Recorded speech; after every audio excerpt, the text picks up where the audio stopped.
ജസ്റ്റാനെ ഇഷ്ടായോ? പറ. എന്നെ പിന്നെ കിട്ടോ? പറ. എന്നെ കോട്ടയത്തുണ്ടെ സിനിമ കാണിക്കണം. വെള്ളയിലും മഞ്ഞപ്പൂക്കളുള്ള സാരി മേടിച്ചായിരുന്നു. താജ്മഹലിന്റെ മുന്നിൽ നിന്ന് ഫോട്ടോ എടുക്കണം. പാട്ട് പുസ്തകത്തിലെ പാട്ട് പഠിക്കണം. പിന്നെ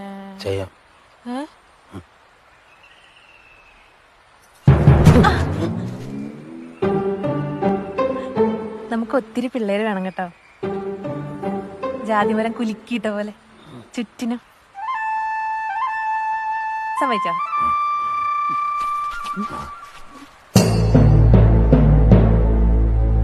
വാക്ക് മാറ്റിയ തോരപ്പനെ തൂക്കുന്ന പോലെ ഞാൻ ജോസ്റ്റാന്റെ അടുത്ത് കിണറ്റിലിടും.